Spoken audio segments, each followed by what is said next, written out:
Hey guys, good evening. This is Charles with the Exodus Logistics Learning Center, America's #1 dispatcher and freight broker training. Today is Tuesday, the 22nd of October, 2024, 6 p.m. Eastern Standard Time. We are having now our Freight Broker 101 training for beginners. We're going to be very specific, so we'll keep it to an hour on a specific topic. I can't remember what we discussed last time. I think we discussed very particularly the requirements of being a broker. And then I think this time we're probably going to talk about the different broker packet types that you guys will be using as freight brokers, either from our templates or from your own template designs once you um, have your broker authority, or while you're getting your broker authority, I should say. Um, Hello, iPad 2. Hello, Erica. Of course, LaDonna, how are you? How you doing, Charles? How's everybody? All right, that's Damien That's me. Yep. and Erica. See Erica there. Hi. Look, you have one of those perky voices. Hey. So, have you started your process of applying for your broker license, Erica? yes. Okay, where are you in that process? Where are you in that stage? Have you gotten it, or are you looking for your bond? Are you what steps are you at? Actually, for the so I'm working with a broker company that's getting started. So we're kind of at the point, I guess, applying for the OP-1. So you're working for a broker company as an agent with them, as a broker agent? Yes. Okay.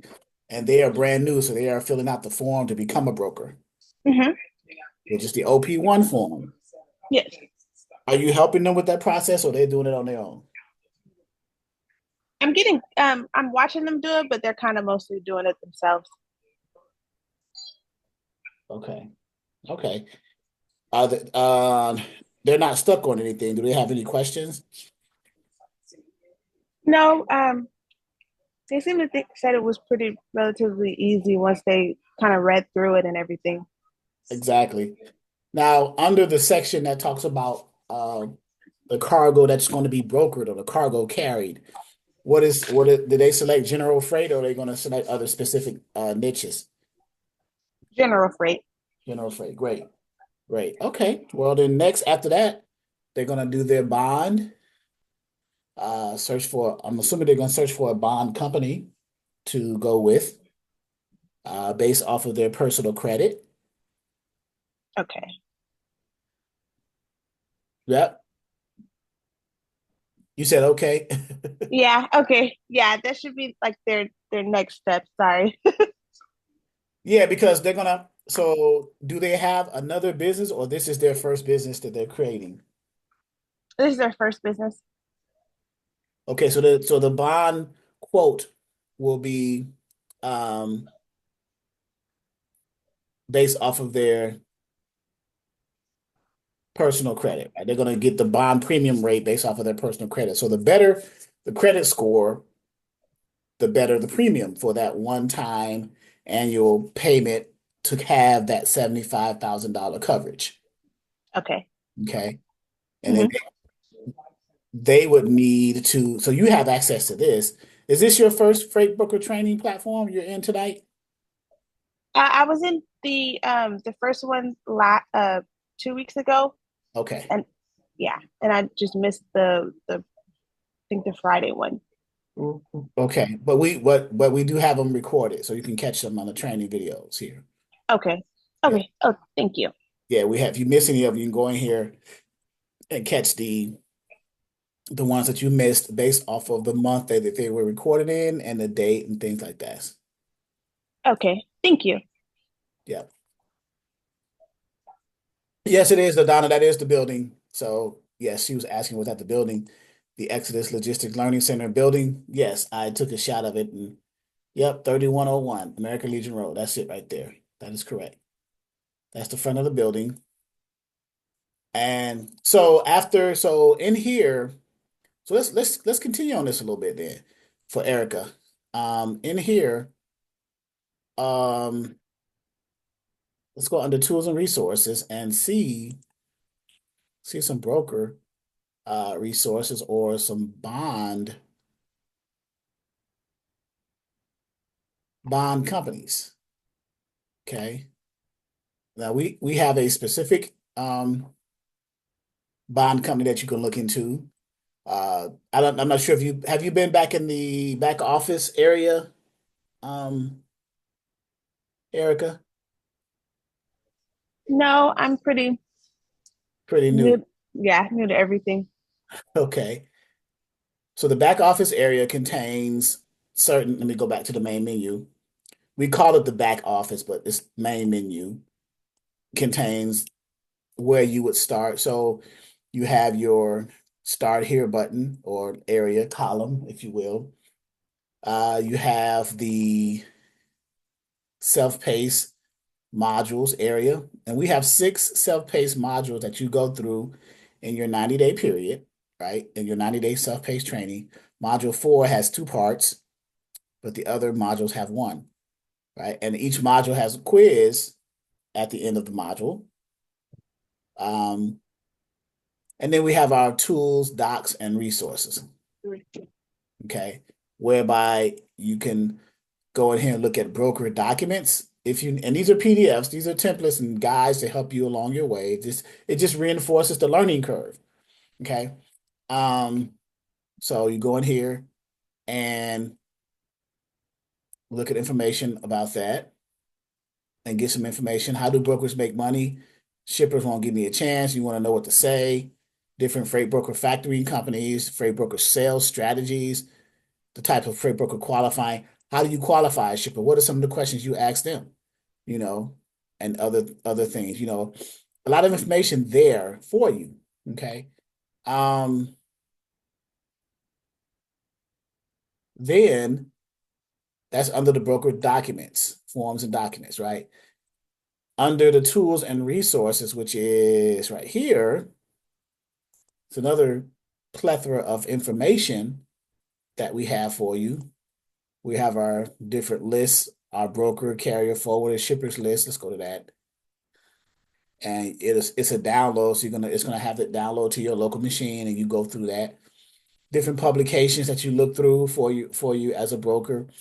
We were just talking about the bond, which is the next step that you, I believe, Erica, is with your company that you're working as an agent under.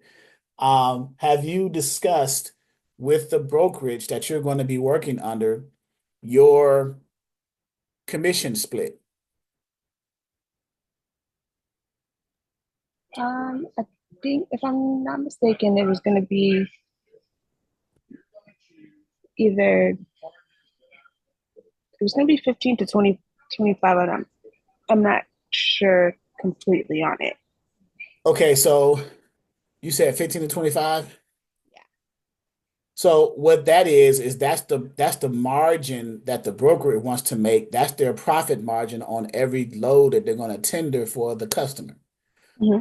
But what I mean by commission split is how much are you going to make off of that? So is it going to be 50-50, 60-40, 70-30? So for example, Oh, yeah. Sorry. Got it mixed up. So it was going to be uh 70-30 70 to you, 30 to the brokerage, or the other way the around? other way. 70 to them and 30 to you. Is that because of experience? You don't have as much experience yet. You haven't tendered anything and all that stuff. Yes. Okay. Okay. And are you okay with that? Yeah. All right. So what that means, guys, for those who don't know, if I'm a broker and Erica is the agent, I get a shipper and our profit margin is 20%. The shipper tenders or gives us loads at a value of, let's say, $3,000. Okay. What's 20%? My profit margin for my brokerage. What's 20% of $3,000? What does that dollar value equal to?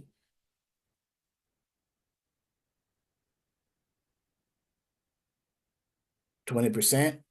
of 3,000. Let me share my screen. Let's give it more of a visual so you can follow along a little bit better. $600.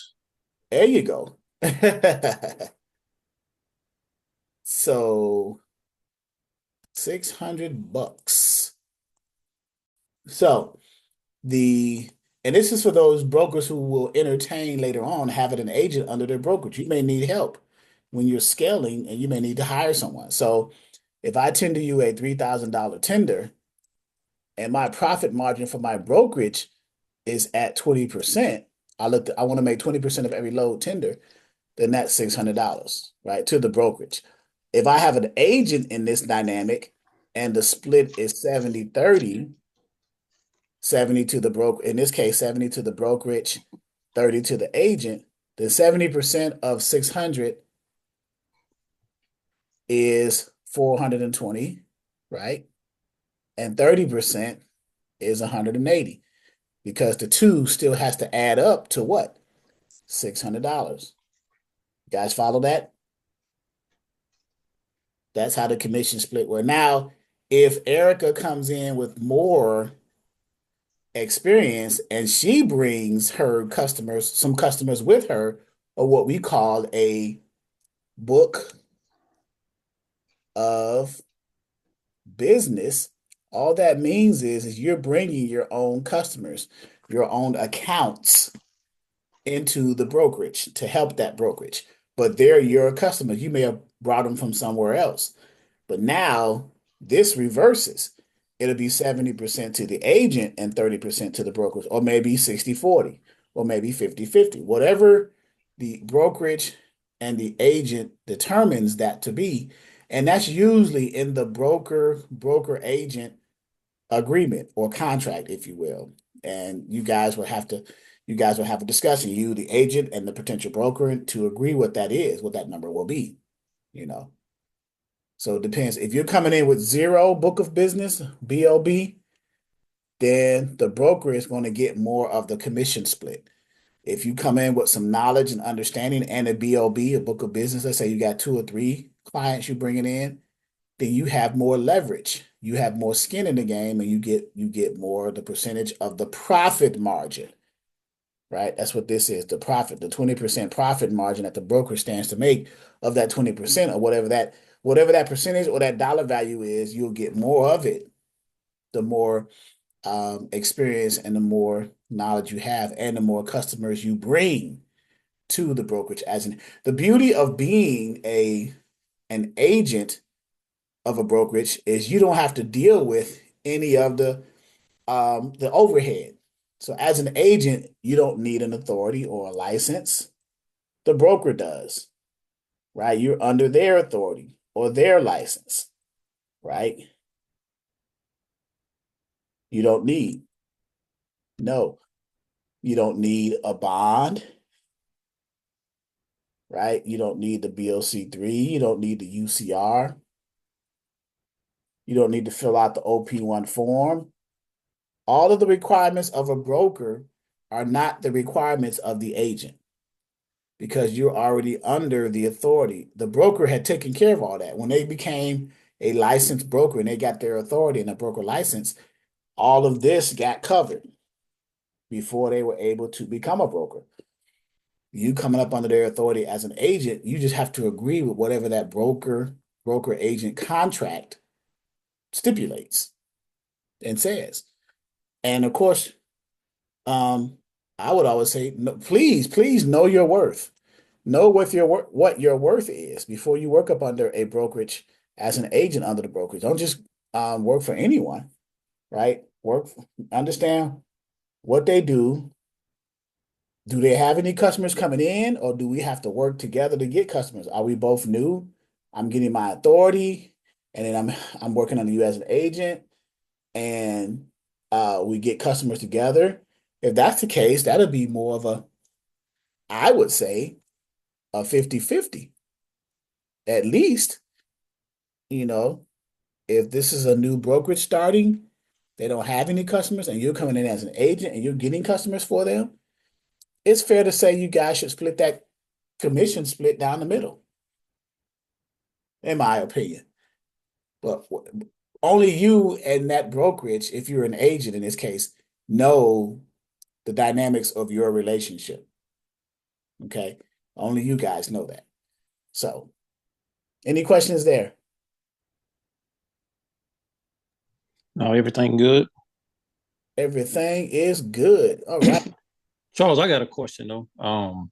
About before filling out the OP-1 form, do you have to go through the unified registration system first for first time, applicants? Yes, to get to the OP-1. So here, let me show you directly. Let's go. They've changed the URS now. It's now called login.gov. Mm-hmm. They're getting unified with the government side. So let's go to the fmcsa.dot.gov website right here and then go to registration. For someone who's coming here for the very first time, can you guys see my screen? First of all, let me make sure. You guys see the screen? Yep, I see it. Yes. Okay. So when you come here for the first time and you are saying, okay, I want to be a broker, what's the first thing I got to do, right? And as far as applying for it, now the other thing you want to do is, create your company, right? Come up with a business name, a legal structure, whether it's an LLC, limited liability company, um, and then attach your EIN from the irs.gov um, website. But in addition to that, to apply for the broker authority, to register for a broker license, you come to the governing body that handles that, which is the FMCSA, Federal Motor Carrier Safety Administration. Under registration, apply for a new DOT and or authority. Bam. It takes you to the first, before you get to the OP-1 form, you do have to create, if you don't have an account with the URS, Unified Registration System, you have to set one up through login.gov. You see now it says it here, URS utilizes login.gov services to authenticate users. So now they're going through the login.gov process. It used to be where you just set up a username and password, you put some information in there, they send you some kind of code to authenticate yourself to your email or your text phone, and you put it in there and you verify yourself, things like that. Well, now they have switched to the login.gov process. Take me to login.gov. You create your login.gov information, and then you go into do that. So let me see if let's create. Has anyone been through this process? Has anyone started this process yet? I know Erica, I think Erica is doing it with her broker that she's going to work under as an agent. But is anyone else? Have you started it, Damien? Yeah. I was actually working on it today. But it allows you to, you can save your information and go back to it. So I Right. haven't completed it yet. Right. Yeah. So you would go in and um, let me see if I can do a fictitious one. So I have a login.gov under my Exodus because I am registered with sam.gov, which is a login.gov.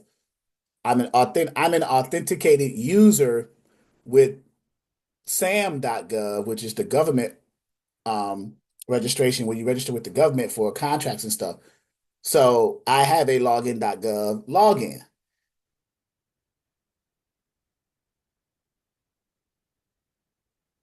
Send an email to me, Cherie. I think you probably have to get with my wife about that. Yeah, you purchased it way back that was 3 years ago, 2021. So yeah, it's a new process now. I'm here because I need a refresh on stuff to get back started. Yeah, so send an email to me and I will forward it to, matter of fact, send it to my directly to my wife. Let me give my wife's TM at if I can remember it. Well, just send it to me. Let me send it mine. I can't remember my email. Business email, Exodus Logistics LLC at yahoo.com. So just send me an email, Shakari, Miss Dixon, to that email as a reminder, and I will forward it to my wife and let her uh, contact you and go from there. All right, so login.gov. So I have a login.gov. Now, if I do a login.gov, I'm wondering if my login.gov login will let me in to apply as a broker under this URS system. I don't think it will, but I'll shoot my shot because I want to get past this part. I may have to create an account so we can get to the screen where it shows the other things where you guys would need to see, especially for those who've never been to this process. How many of you, by typing a one in the chat, has never filled out the OP-1 form to start the application for a to become a licensed broker? How many of you type a one in the chat if you've never done this before? Okay. Okay, good. All right. Damon, you raised your hand. You had a question, or you were just agreeing with this here? I was just agreeing. Okay, cool. This is my first time, so never filled out the form or anything. Okay, so it's sending a one-time code to my phone. So let me see if it lets me do it without me creating a new account, and it may accept it. If not, I would create a new account just to see how it works, right? You're signing in for the first time, email address, agree and continue. So let's see if we get past this point of the URS as if I'm going to apply for my new authority, right? And it's thinking right now. Okay, so here we go. So, do you remember this question, Damien? So here, Yeah, that was the first thing that came up, right. and So we're I at checked no because I'm not a third party. right. So Um, 3PL, you're not a 3PL, you're not a third party service provider, like a 3PL, third party logistics. So if you notice on the screen, this starts here. So we're in the form now, right? And because you got to log out, we're at 5%, and then all this different status stuff. You got to upload files and all. So let's go. I'm gonna go as far as it takes me because I'm not going to actually apply, but I want you guys to see at least a portion of the actual part, right? So I'm gonna say no, and then hit next. Okay. Are you submitting a new application or continuing with an existing application? Because it'll ask you that. Like Damien said, he may have started it and he had to go away and he had to log out. So if you're continuing something that's saved, you will say that. But let's assume that we're all new. So we'll say we're a new applicant, right? So we'll say next. And then of course you want to read through this thing because it tells you some of the things you're going to need, right? I already know, so I'll click next. But for the sake of training, we'll let you know and it goes up. We went from 5% to 9%. Now you're going to hit a certain thing, it's going to jump all the way up to like 70% real quick, but because you're not going to be on that percentage that low forever, right? But the URS Uniform Registration Service online application process introduction. Important information. As an applicant applying for operating authority, either as a motor carrier or a broker, you, in this case, a broker, because this is a broker training, you will be required to have specific insurance and legal process agent, which is BOC3. The specific insurance, in this case, is the bond documents on file before FMCSA will issue authority. Well, we've always said that, right? Remember, after you do the OP-1 form, you have to do these other things before the FMCSA activates your authority, right? You have to have your BOC3, you have to have the insurance, you have to have the bond, you have to have the UCR, right? We talk about that in class all the time, right? So they're just telling you this up front, right? The same thing I've been saying, right? So your application will be dismissed if you fail to have your insurance and BOC3 submitted within 90 days. They give you 90 days from the file date of your application. Well, let's say today we're filing this application. Let's assume we were going to complete this and file it today. You have 90 days from today to get your BOC3 and all your other required documents filed and submitted through those companies to the FMCSA so that they can continue or approve them and activate your authority. Okay. They're telling you have 90 days. Now, most people get it done in less than half that time, like 21 days or something like that. I've seen 30 days. So the required insurance filings vary based on the types of registrations involved. For information on which insurance filings are required for your operations, click here. I'm gonna right click, open in another tab and see what it says. Okay, insurance filings right there. So what I can do is copy that link and put it in the chat for you guys, that extra information so you guys can read it for yourself, right? Insurance filing requirements. And right here, it goes into the details of what they are. Like the BMC 9191X, that deals with cargo. I'm sorry. Yeah, that deals with liability. I'm sorry. Cargo is BMC 34 right here. BMC 34, BMC 83, that is the cargo insurance liability, which is BIPD, bodily injury, property damage, deals with liability. And the minimum is 750,000 for the freight, up to 5 million, depending on the commodities transported. And then it non-hazmatic and then passengers is 5 million. So this is good information to have right there, right? So you understand, because you need to know if you're going to be a motor carrier or a broker, you need to know what your insurance requirements are, right? That is important.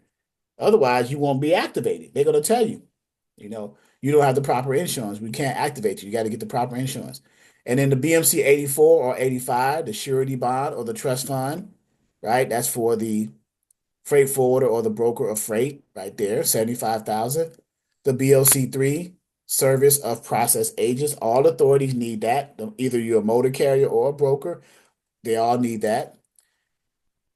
And then the MCS 90, that's on the motor carrier side. So if you're doing a broker, you don't have to worry about the MCS 90. So you want to read through this and have you know, a fairly basic level understanding and overview of what it is. I put the link to that in the chat so you can have it. Okay. So let's go back to the URS, the actual form. Okay. Please note, a dismissal is the equivalent of a rejection and the only cure is either one, an appeal, because you have evidence that insurance was actually filed, or two, to file a new application. That's just saying in case your application was dismissed or rejected. Okay. And then in addition to federal requirements, all applicants must comply with registration, fuel tax, which is IFTA, the International Fuel Tax Agreement. You'll come for motor carriers, they really need that understanding of IFTA and other state regulations and procedures. Before beginning new or expanded interstate operations, applicants must familiarize themselves with the various state rules applicable to interstate companies in each state in which they plan to operate. Okay. Begin this process by contacting the transportation regulatory agent for the state in which the applicant is located. Now, by clicking next, you confirm that you have read and understand the above. So once you read through that, then you will click next. Okay. URS application, navigators tells you things how to navigate through here. And you want to read through this as well. Now, I'm not going to read it, but it's going to tell you you're going to create your ID, your own ID and things like that, password. So let's click next. URS required. So here's a few things you're going to need. You're going to need either your DUNS number, if it's available, of course, your EIN or your social, preferably the EIN, because you are applying for a broker license, right? So your business license, you should have an EIN prior to applying for this, right? You may want to have your business stuff structured, set up before you go for your brokerage, right? If you don't, then I guess your last resort, if you want to continue to do it, is to do your social. I don't recommend putting your social there. I recommend your EIN number because it protects you. That's your social for your business. Okay. And then the company offers and officers and with titles, CEO or whatever, right? So click next. Financial responsibility notice. Okay. For those applicants that are required to file financial responsibility, you want to make sure you got the right evidence in front of you so you can electronically send that to the FMCSA. Okay. Bankruptcy, anything that tax evasion type stuff. You want to prove if you have issues with bankruptcy and tax evasion and all that stuff, the FMCSA wants you to prove that you have financial responsibility. Okay. If you have to get around that. All right. And then you just simply hit next. Most people speed through this stuff. I don't recommend that. Designation of process agent. This is a requirement. You have to have a designated process agent in every state that you're going to be brokering in, that you're going to have customers in. Most process agent companies have representatives in all 50 states. So then, if that's the case, then you would just shop for the best company with the best rates, right? The one that has the cheapest rates. It's usually about 75 to $100. Most companies are in the same price range. You just choose the one that you want, and they all have representatives in all 50 states, and you're pretty much covered. They're going to file your BOC3 filing with the FMCSA on your behalf and say, hey, our client, ABC brokerage, or whatever you call yourself, has met the requirements of a designation of process agent, right? And the BOC3 form is proof of that. Okay. You hit next. Issuance of active USDOT number. Applicants may not engage in operations without registration and an active USDOT number. A USDOT number becomes active only after registration has been granted by the FMCSA. Okay, so, and then your oath say everything that I say is true to the best of my knowledge, or I'm guilty of perjury, take me to jail, blah, blah, blah, right? And then information you're collecting. Next to proceed, who to contact. I will make note of certain phone numbers and addresses that you may need to contact the FMCSA for, and the regulatory statutes, like 49 CFR parts 350 to 399 deals with 49 CFR. CFR stands for Code of Federal Regulations.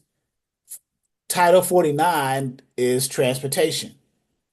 Okay, it's a 683 page section in the Code of Federal Regulations, but that's the important piece on transportation, Title 49. Okay. And then application ID, you will make note of that. This is the application ID. Please note all accounts have 30 days from the start of the process to complete their URS application. If the application is not completed and submitted with 30 days, it will be discarded. I'm just doing this for an example. I'm going to copy this, my URS app. That's basically what it is. URS, Unified Registration System, APP application. My ID is 3446890. I'm going to put that in the chat just to have it. And I may put it on my desktop. Let me go to my desktop real quick. So desktop, and just make a little text document and just type it URS.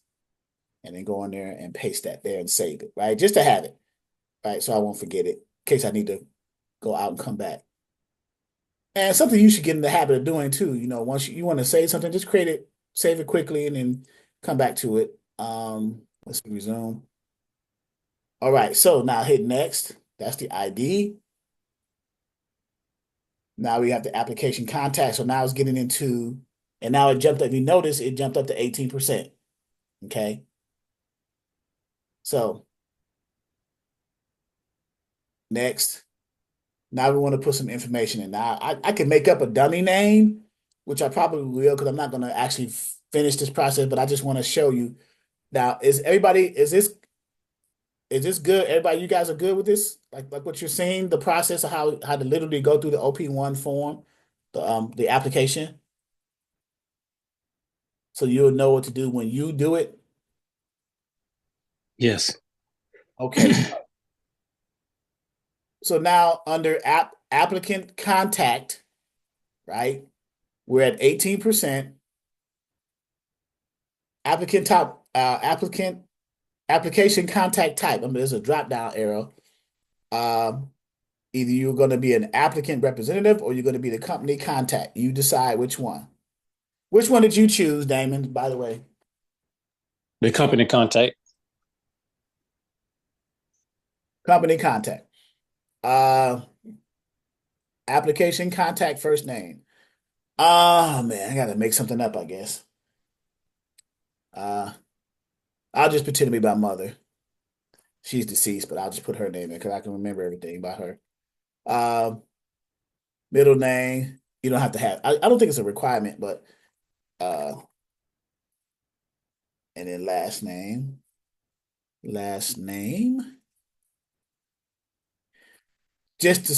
You just what I'm putting is you'll put your information, your real information, if you're really applying to be a broker in the areas of where I'm putting the fictitious information. You guys follow? So, Hmm. okay, application contact suffix. So are you a junior or things like that? So I'm gonna put there's nothing here. This is a female, so there won't be anything there. Right? And I don't think it's a required field. I think required fields they have like an asterisk by it. Applicate application contact title. What did you put there? Owner or CEO? But I'm gonna put owner. Applicant. They put by default the United States because we're doing this in the country. So um application address, I'll make one up. We'll just say 23 Main Street. It may ask for a real address, but we'll see. If so, we'll put one. But uh now address line two, if there happens to be a suite number, like if you had a suite number, if you were at a brick and mortar, you would put a suite number there, right? So, so what I'll do, I'll put my real address, the business address where I'm at now, 3101 American Legion Road, but Suite 21A, I got to cut that and put it in the second line. So I'm going to cut it and paste it at the second line, Suite 21A. That way, it's more realistic. I put my mom's, name in it, but I put my address. Let me remove that comma out of there. Okay. Chesapeake, Virginia, that is real. That's my real address, real zip code, yada yada yada. I do now have a business landline in my thing, but I'll just put my country code. I think it's +1 for the US. So we'll just put US area code. I'll just put my stuff in there, 757-515-1684. So if they allow me to.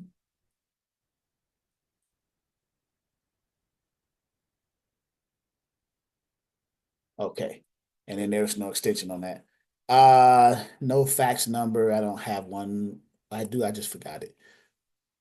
I literally just had a phone line put in my office at American Legion. Can you use a PO box number? I don't think so. I don't think they allow post office boxes. I'm not sure. Maybe virtual addresses, maybe an address that's in front of your real address. A real brick and mortar, which is a virtual, is virtually yours, but it's a real building. But I'm not sure about post office boxes. Does anyone, LaDonna, do you remember if post office boxes are allowed? I don't think so. If I'm a bed man, I'll say no. So, but we'll that's a great question we need to verify. So on the PDF application in the back office, you know what? That's a good point. I don't want this to page out on me, but I'm gonna jump to the OP-1 form in the back office, and in the actual 16-page PDF, I think it mentions something about the addresses, whether the types of addresses. So let's double check that for a second. Um, Requirements, OP-1 application. So we hit the application here, and it should say something in this about whether or not a PO box can be used. So if you review this, it may say it there about whether or not you can use a post office. This is probably the best reference to go off of. Um, Arnold. Okay. And I'll go through it as well to see. All right. So we are contract, we don't have that. Contact cell number, I'm gonna use the same number as the office number as I do the cell number, 757-515-1684. There we go. And I'm gonna use my mom's old email instead of my old email. Um, I think I still have it.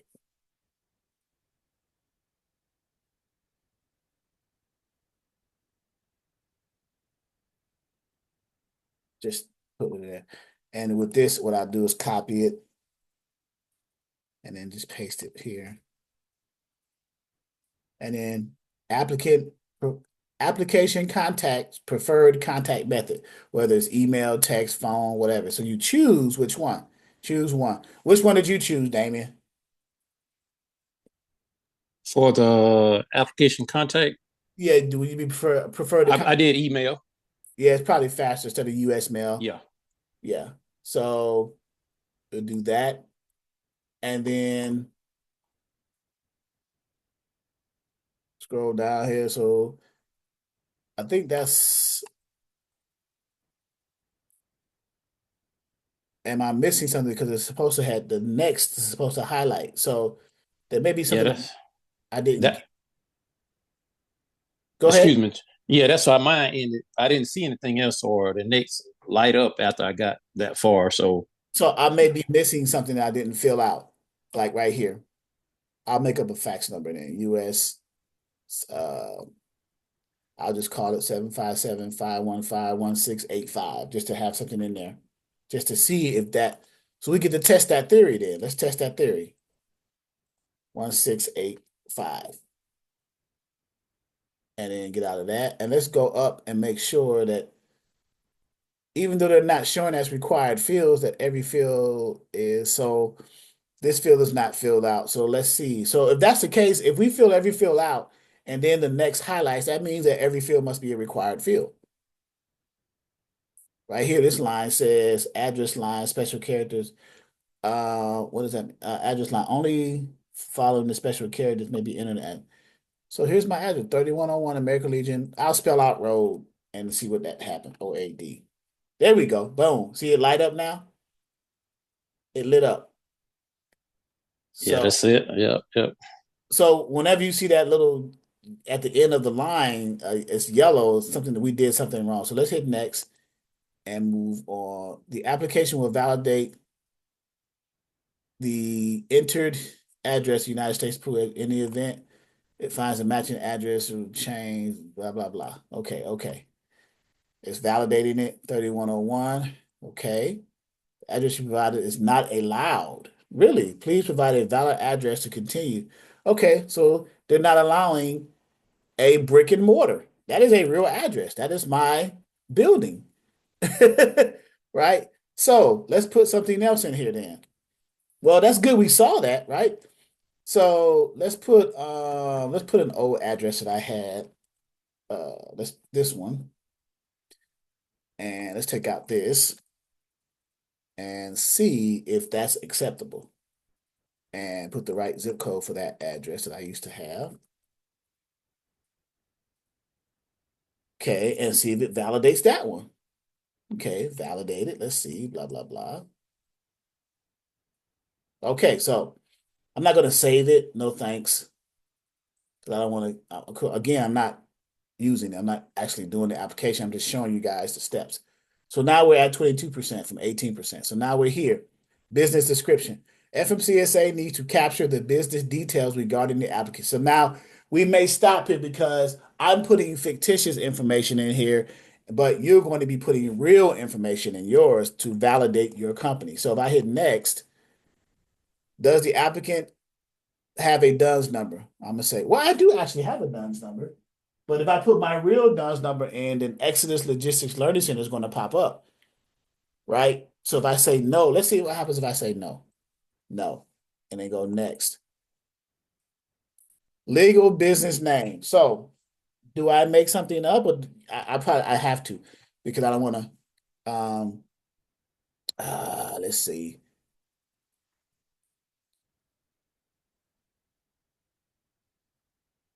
All right, Alice Freight Broker, Alice's Freight Brokerage, or Alice Freight Broker. Just throwing.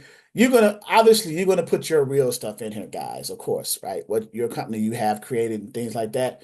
You're gonna put it in there, but I'm just throwing it in here just to see how far I get in the application, how far I can go, right? Now it's asking, do I have a fictitious name doing business as? I do not. So I'll go ahead and skip that because the next was highlighted. Is the applicant's principal place of business address the same as the applicant's contact address? In other words, are you working from home, basically? Right? I'm going to say yes, because if I say no, it's going to ask for another address, obviously. You guys follow that? Yes. You follow what they're doing, right? You follow what they're asking. Is the applicant's me principal place of business, my brokerage, the same as the application contact address? Yes, it is. We'll just say yes to make it simple. Again, if I said no, it's going to ask for, okay, well, what's the applicant's principal place of business, right? So I'm going to say, yeah. So now business description. All right. Everything is in here. Let's see what makes the next highlight. What's missing? Okay, mailing address is the same. So now it highlighted yellow. Because I want to just be simple. I want to get past the basic stuff, right? Okay, so now business description, place of business telephone number. I'm gonna put the same thing just to make it simple, right? Now you and see the next highlights because only so it's only expecting one thing and not a fax number, cell number. It's gonna a regular phone number, right? But I'm just gonna throw whatever here and here, okay, and hit next to get to the next screen. Now here we go. This is where I probably need to stop because um I might enter my mom, even though she's deceased, I still know her social, but employer. So right here under the business description, you want to enter your EIN number for you. I'm going to enter her social, but you want to enter because she's not forming a business. Obviously, she's no longer here, but for you guys, you enter your EIN and you put the numbers in here, whatever that is. Okay. Nine, both cases, whether it's a social or an EIN, guess what? They're both 9 digits. This EIN is 2-7, the social is 3-2-4, right? So, um, but it says employee identification number or social security number. No, sole proprietor, owner, operators who do not have an EIN may use. So I'm just gonna do something in here so we can move on.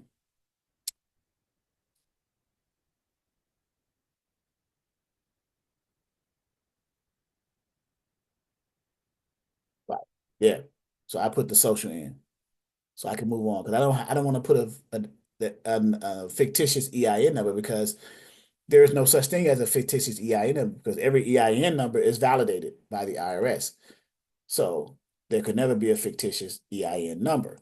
I can't just throw numbers in there and they're going to accept the FMCSA is going to accept it as valid. That's not going to happen. Okay. So now, is the applicant a unit of government? What is a unit of government? Right? And it has a question mark right there, and you just hover your mouse over that. I'm going to say no, but for those of you who want to know what it is, any department or agency of the government, state, or any agency, office, or department of state. So basically, no, I'm not working for the government, right? Or the applicant is not. So I'm going to say no. Business description. Well, since I put my social or my mom's social in there, I'm going to say sole proprietor.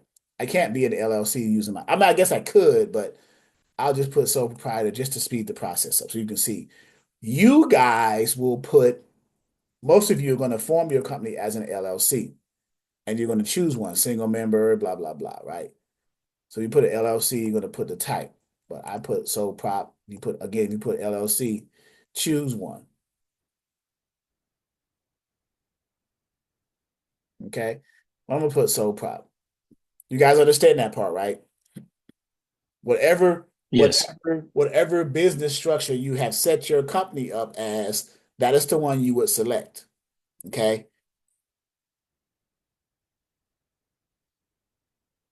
Now, ownership and control. I'm assuming you have ownership and control by a citizen of the United States. Everybody's going to select that one because that's where we are. We're in the United States. We control our companies 100%, right? You're going through here, and this is a process now, right? You're going through here, names and titles of the sole proprietor. So I'm just going to put my fictitious character's name. So I'm only going as far as I can that it allowed me to before I get out. Now, I'll get out of this, log out, and let it dissolve after 30 days because if you don't go back to it in 30 days, it's going to dissolve, right? It's going to go away. So it's not hurting me one bit. I'm just showing you guys um, the process. And I need to see when the next highlights here. Email.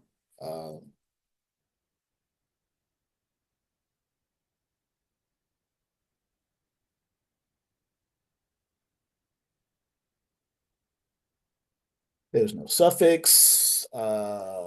Telephone number, country code, United States, 757, and then 515. Okay, so now why didn't the next highlight pop up? Right? Unless I put more. There is no more. It's the only one person. So suffix maybe?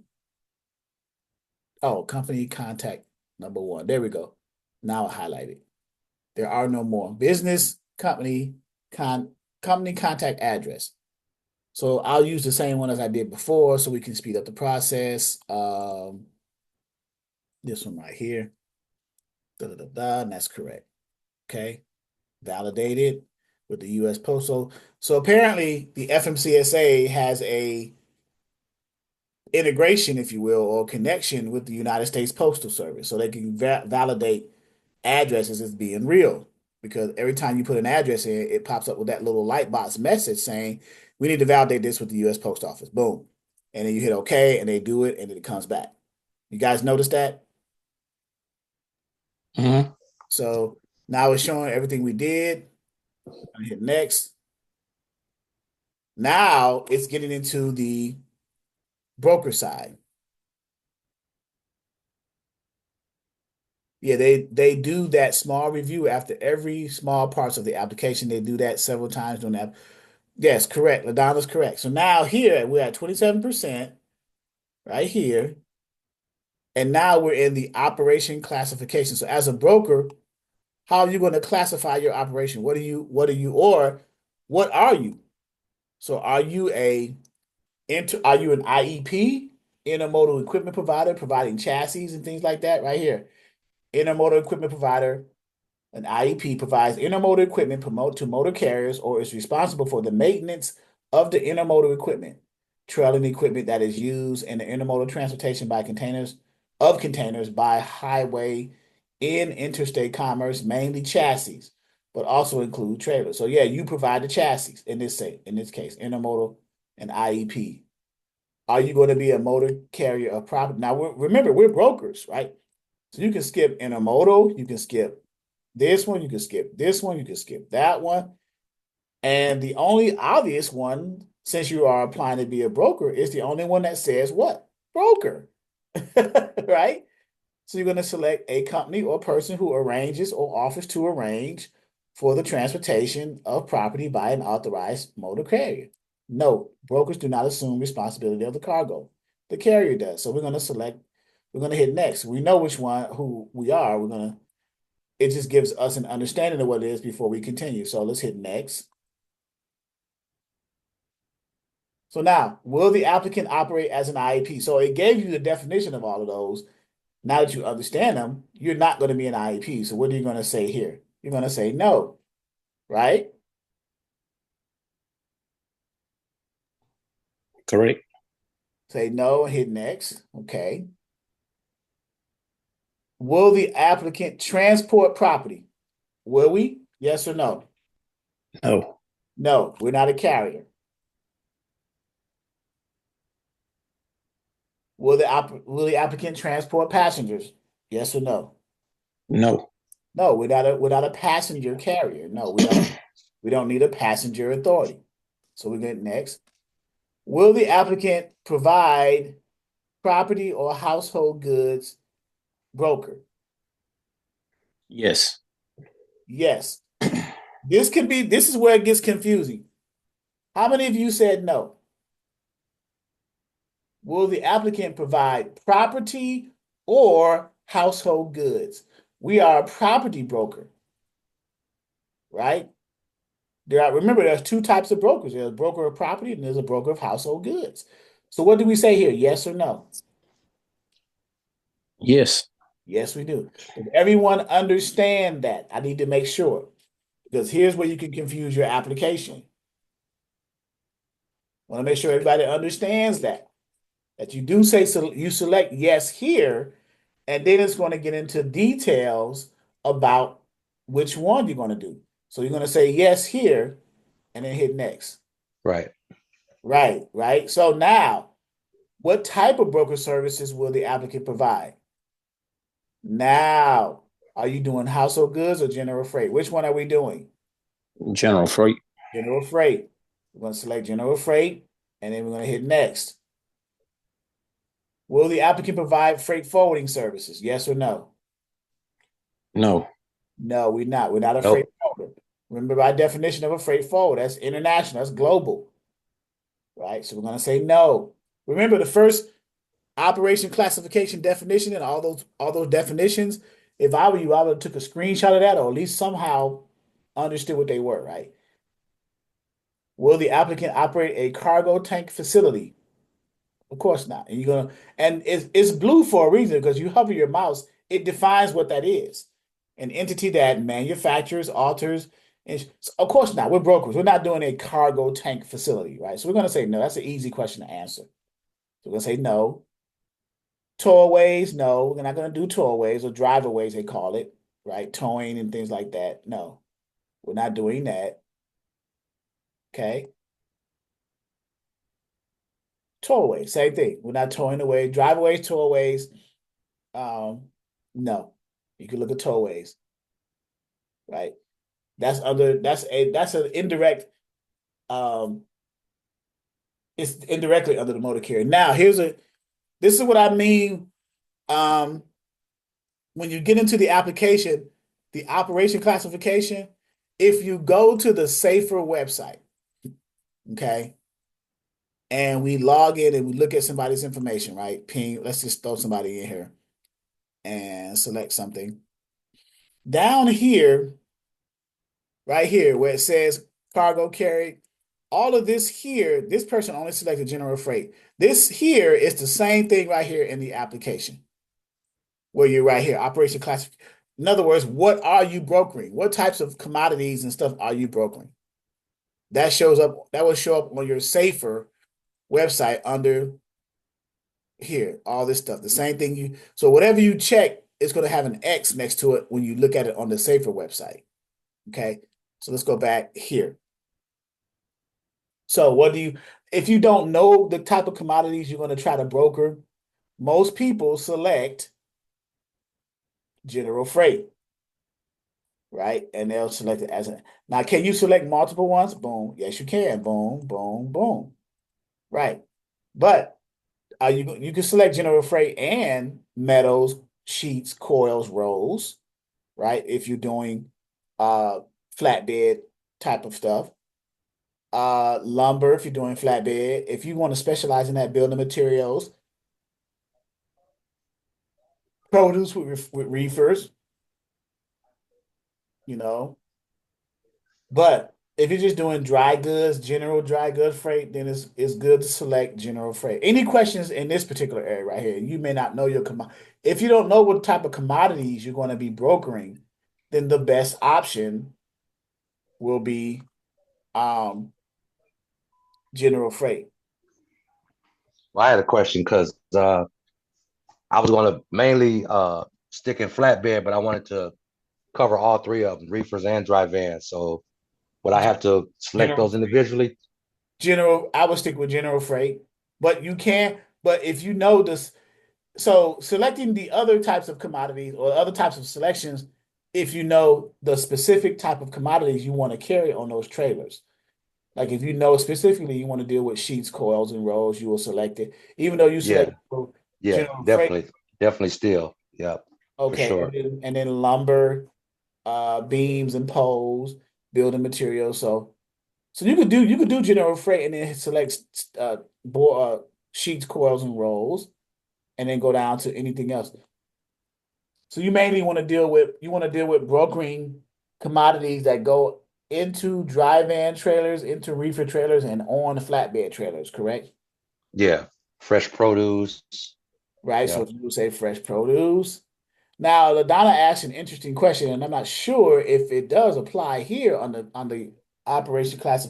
I know it applies if you select more than one type of authority, like a broker and a carrier. But if you select multiple classifications here, do you have to pay $300 per each classification you select? And I'm not sure if that's the case. Uh, oh, you're making a statement. Okay. They may have changed it over time, though. Okay. Each of those may be a cost of $300 per selection. Now, I know for a fact if you select a type of authority, like if you select a broker, like let's say somebody wanted to be a broker and a motor carrier at the same time, so they'll select. Remember, we was going through those questions. Are you going to be a carrier? Are you going to be a broker, a freight forwarder? And you select like two of those, then you're going to be charged $300 per each type of authority that you're applying for. But this section here, I'm not completely sure if you're going to get charged for the multiple classifications, operation classification you select. I don't think so, but I would have to verify that. I have a question. Hey, Mr. Charles. Hey, everybody. Hey, Hey, hey, Madonna. Chirac, what's up?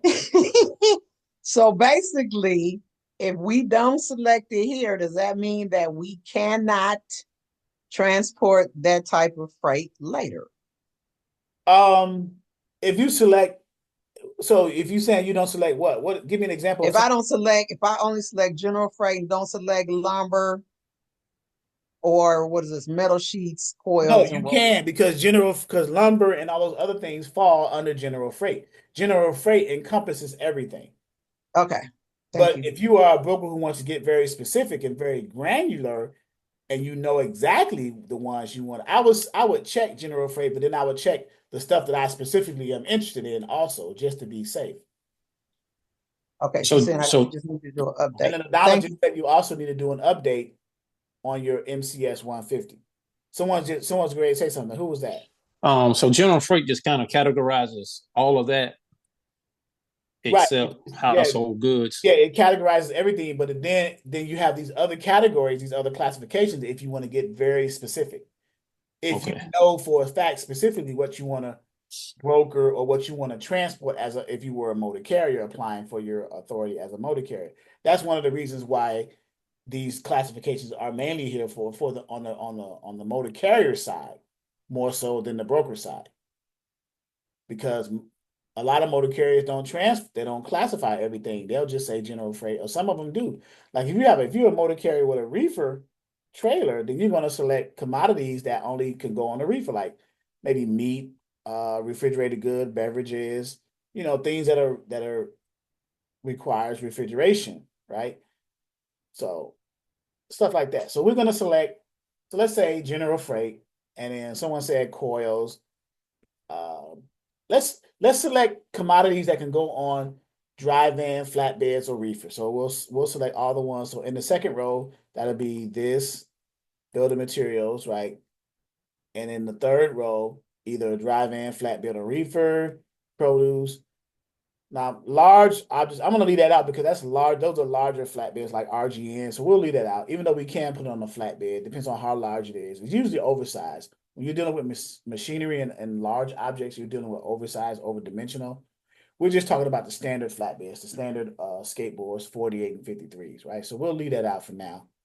Um, this one will be probably, we might put, I'll leave these, even though hay, usually bales of hay gets tied down and then thrown in stacks and bundles on flatbeds, but mostly with the farmers. So we'll leave that out too. So there's nothing here.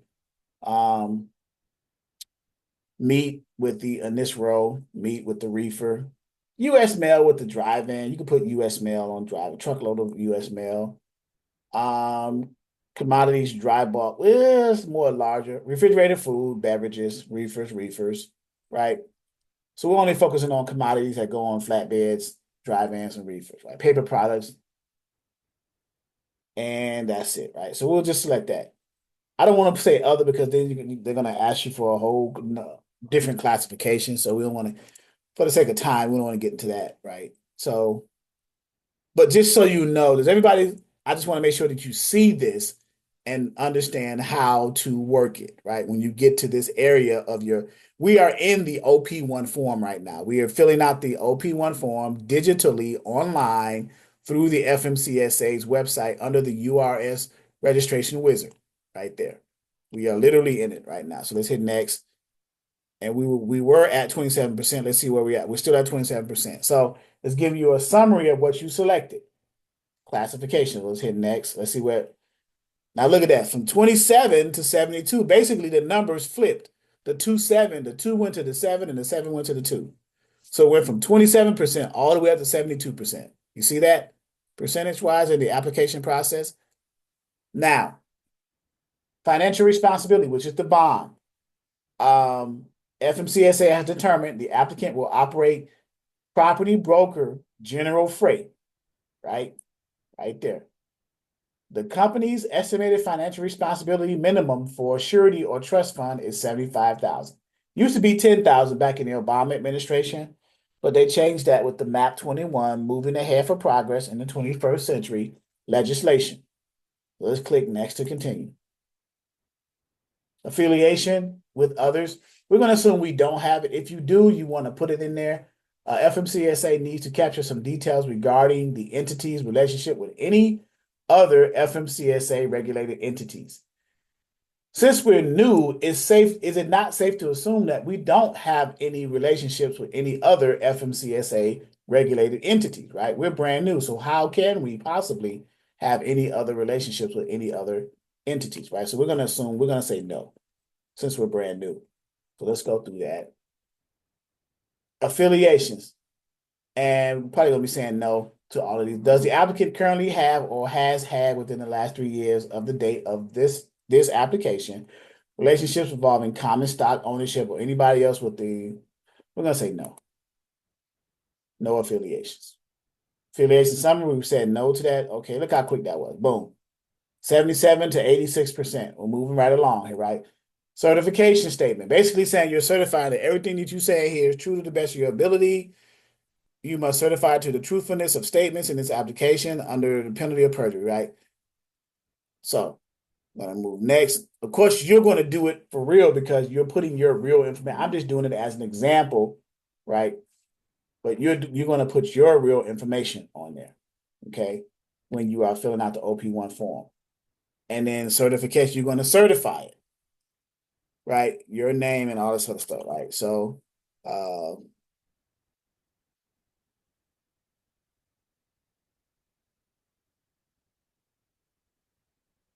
and let's see what else pops up.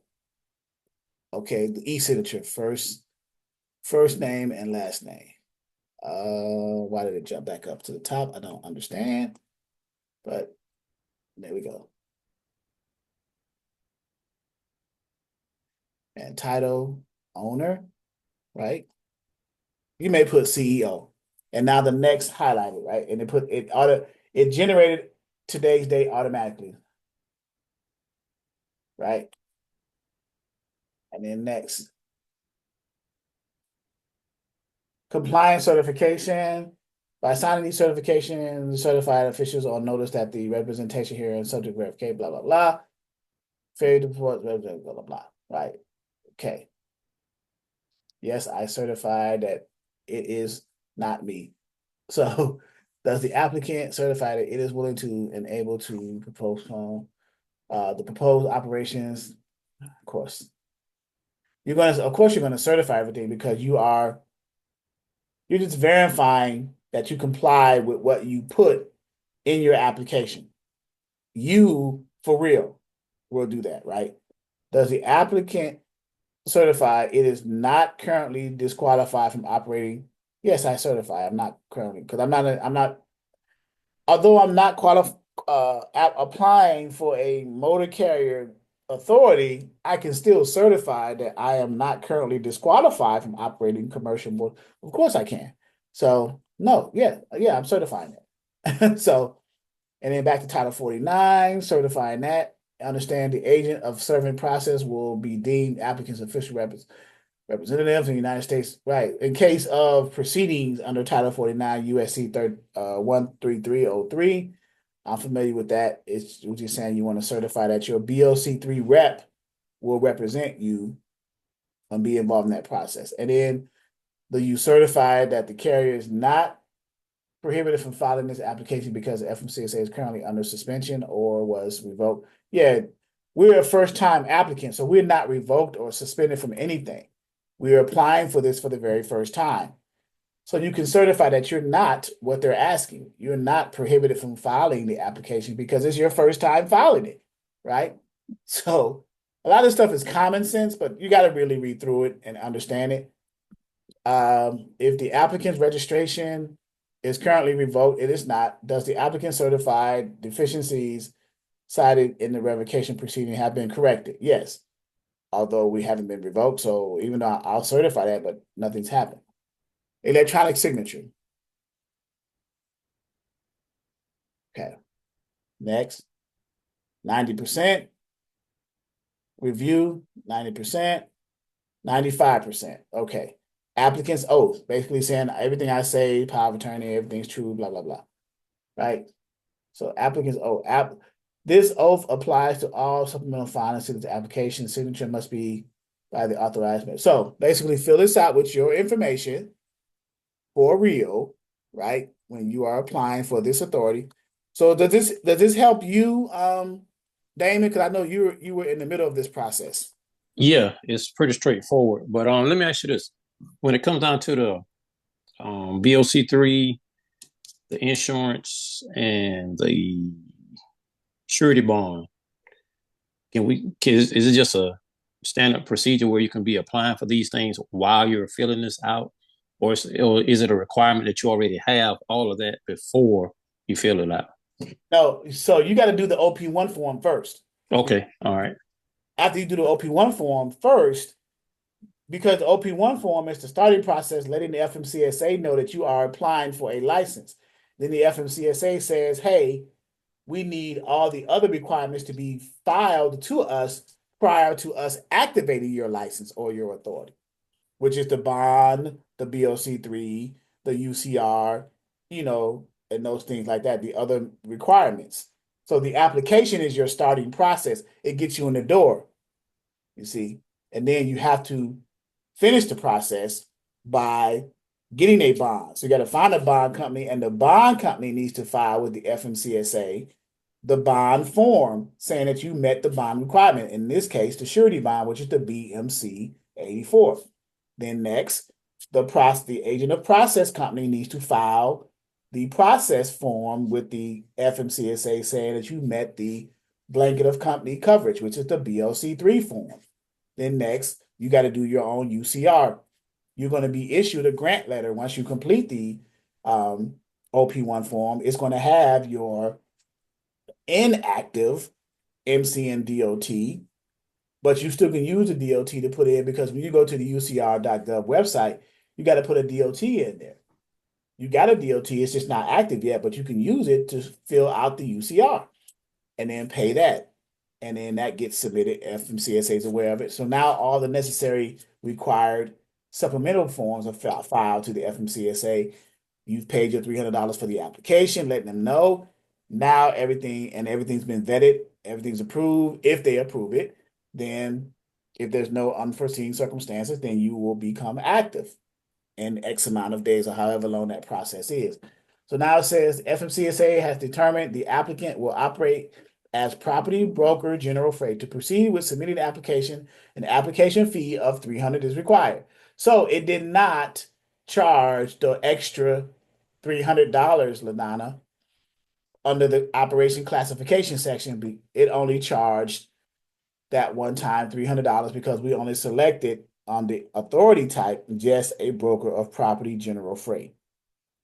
So I don't know if it's safe to assume. If I'm a gambling man, I'll say yes, that you can select multiple operation classifications, but only one type of authority, right? If you just want to spend $300. If you select, so if we were to, so what I should have did is went back in there and selected multiple types of authority. I should have selected a motor carrier, common carrier, and then a broker and see if this $300 would have turned into $600 or however many I selected times 300. But I think it's safe to, we know that though, right? We know.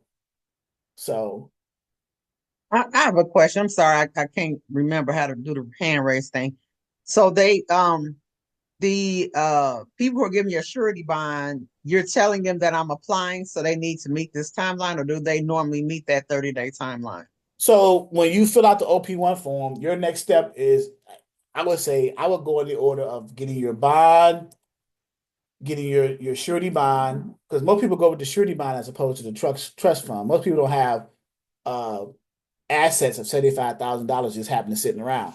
You want to go and get a surety bond and base it off your credit and leverage your credit for that $75,000 bond coverage. So get the bond, let the bond company file the form that they need to file with the FMCSA, letting the FMCSA know that, hey, this applicant, you, has met the $75,000 bond requirement for a surety bond. And that form is the BMC-84. That gets submitted by the bond company, not you, the applicant, but by the bond company to the FMCSA. So now that checks the bond requirement box. Check. You've already done the OP-1 form, the application, check. Bond, check. Next, you would do the agent of process, a designation of agent of process, which is somebody who does claims. If a claim is filed against you, that's adjudication and all that stuff. You got to go to court or whatever, you've been served. You need to select a agent of process company that services at least the areas that you have customers in. You may have a customer in Illinois, you may have a customer in Michigan, you may have a customer in Ohio or in Florida. Okay, most, if not all, agent of process companies have representatives in all 50 states. Let's assume that they do. Let's assume that all agent of process companies have representatives in all 50 states. It's safe to say that they do. Then you will select the best one with the best rates and the best services for you, and then pay that $75 to $100. And now the agent of process company will file the form to the FMCSA on your behalf saying, hey, FMCSA, our customer or our client has met the requirement of the process of agent of process, and here is the form BOC3 to verify that. So they file that. So now check with that now. So check OP-1, check the BMC 84 for the surety bond, check the designation of process with the BOC3 form. So now next you would have to comes next is the UCR for the broker, which is the unified carrier registration that you would have. So you could either be an asset-based or a non-asset-based broker, meaning that you have trucks and trailers. You may have a trucking side to your company. You have assets. Trucks are assets, trailers are assets. So if you happen to have a truck, if you happen to be an owner, operator, carrier, and you wanted to create a brokerage, you can be considered an asset-based brokerage. And there's ways of doing that, right? So then you would do your UCR and go from there. And then the UCR, you do that on your own. So, and Thank you. Um, LaDonna makes a good point. It typically takes 3 to 5 business days for the surety company to file and show on the FMCSA side. Yes. So you have something else, Sky? You was about to say something else? yes. Okay. If I wanted to be a broker and then maybe have trailers that I might want to lease, I don't necessarily have to have that trucking piece, right? Because I'm not a trucking company. So then what you would do, I would keep them separate. I would create a brokerage entity and I would create a trailer leasing entity. You don't even have to be a trucking company. You're just a company that has trailers that you're leasing. So you're more like a rental spot, right? Like a Penske or whatever. Right, right. Right. Okay, so not mixing. Thank you. Right. So let's hit next and see what it does here. They're probably going to ask me for some financial information, payment stuff, right? So it's just asking payment information, hit next. And then it's here. You put in your information. Now I'm not going to pay for it, obviously. I'm not applying for under a fictitious name for a broker authority, but I'm just showing you now. So literally, this video, this training, I could stop it here because I said I was going to start doing very specific trainings on very specific points. So this video right here can be used. We call this the OP-1 because we literally went through the OP-1 form in the application process to become a broker and showed every screen that can potentially be or literally what it is, right? So you just submit your credit card information, whichever one, Visa, MasterCard, American Express, or Discover, put it in there. That's all they take. The one, two, three, the four major credit cards. There is no Cash App, Venmo, Zelle, or whatever, right? So, but they take major credit cards. Hey Charles, I got a question. Just kind of piggybacking again on the part about the UCR. You say you got to send that in yourself with Yes, the deal with the DOT number. yeah, because you, so let's go to, I'm glad you asked me. So let's go to UCR.gov, Mm-hmm. UCR.gov, right here. This is the website. And I'll paste it in the chat. And there, right here, this is the UCR. And what it does is it asks you for a DOT number right here. And then you got to click this and check the box that you reviewed the terms and conditions. Click this and check the box that you reviewed the private policy, and then check you agree and hit submit. Where are you getting your DOT from? Well, remember, when you finish with the OP-1 form and you pay the $300 fee, that is the application you paid for to start your authority process. You are going to receive, I don't know the time frame, a day or so, or whatever. You're going to receive what's called a grant letter. That grant letter is going to have an MC and DOT assigned to you, but not active yet because you haven't met the other requirements. Remember the bond, the BOC3, and the UCR, right? But you can still use that DOT because it's going to be assigned to you once you meet all the other requirements. It's going to get active at some point. But you can use it's your information is entered into the FMCSA registry as someone who just applied to be a broker. So that DOT is in the system appointed to you. It's just not active yet. So you use the DOT to get past this stage to submit your UCR to meet the other requirements in order to get your brokerage or your license to become active. Okay. Okay, I got you. I got you. All right. So it'll basically pretty much the final step, but it'll probably take a couple of days or maybe a week before you get the DOT number to be able to complete that particular process. Right, but remember the OP-1 form is the initial springboard into the process. Do the OP. So if you want a specific order, do the OP-1 form, pay the $300 first, and then go shopping for your bond, your BOC3, and at some point you're going to do your UCR because you did the OP-1 form and paid the $300. So your DOT is going to come to you in a form of a grant letter, and you just put that there and finish your last requirement, which is your UCR. So your bond, your BOC3, and your UCR. Okay. And you could, Ladonna said that's true also. You can also call them to get your MC number. You automatically get your DOT immediately after completing the application. Any bond company you recommend? So we have some in our, let me log out of this though for the purposes of log out. They're gonna say you wish to log out, you're gonna lose everything, blah, blah, blah. Okay, big deal. It was a example anyway, right? So any bond recommendations, go to the main menu in the portal, in our portal, and tools and resources and broker services, I believe. To scroll down here. Here's a bond recommendation company. It's called International Sureties. Now, there are other ones we have, but this is one you can reach out to her. She's good at responding to people. Jessica Palmieri is a good representative bond company to at least start the conversation. We even have a bond application with her with our information on it right here where it says check the box if you have taken the Exodus Logistics Learning Center course. What she's referring to, I need her to change that, have taken the Freight Broker 101 course, but it is Exodus Logistics Learning Center. So and basically she wants to see how many of her applicants are from us, from the Exodus Logistics Learning Center, Freight Broker 101. But this is their bond application, a one-page document, right? One page.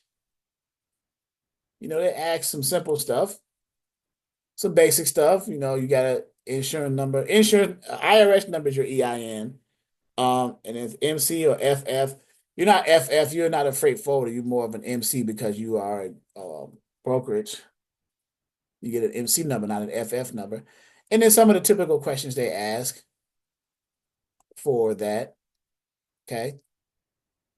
So yes, that's a bond recommendation company. There are others here. We have JW Surety, Lance, although their rates may be a little bit higher.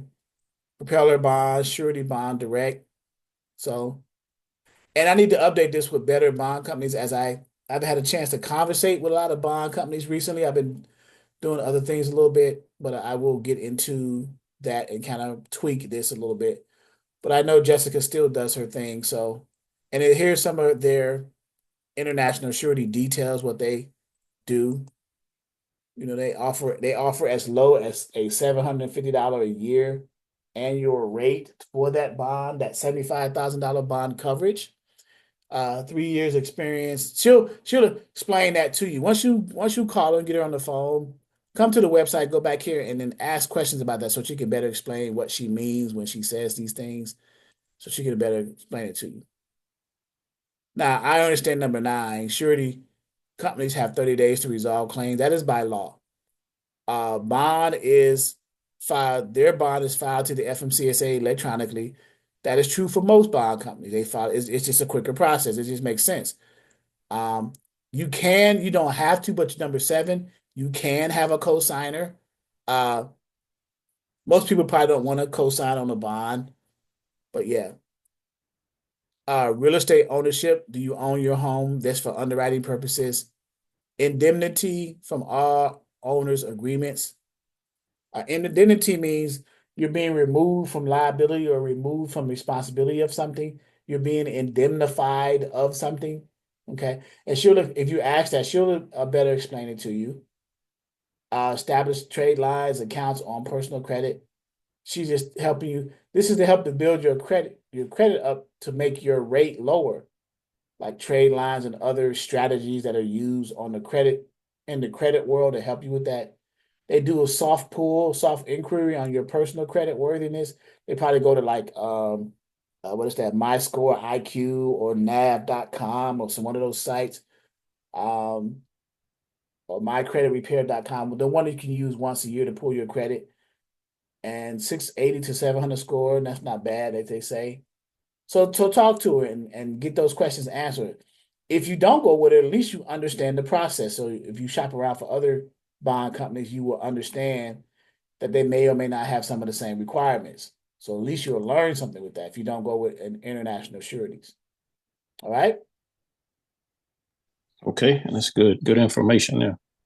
Yes, sir. Yes, sir.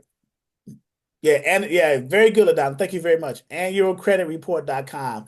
You can do that once a year for free, and it'll give you your personal annual credit report, either from what is that? Experience, TransUnion, and Equifax. I'm not sure if it does it on the business side with Ansonia, TransCredit, and Dun and Bradstreet.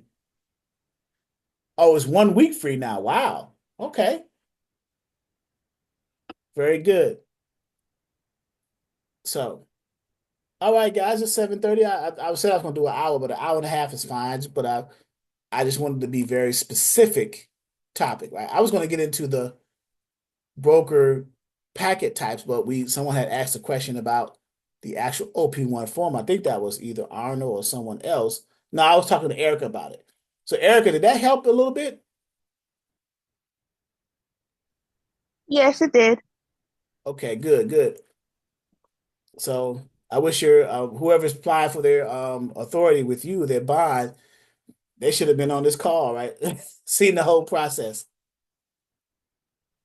Yeah, I definitely would have helped them too. Yep, and this is a recording, so that's cool. So, okay, guys, I this is probably a good point to stop right here to get this very specific information on this very specific topic, right?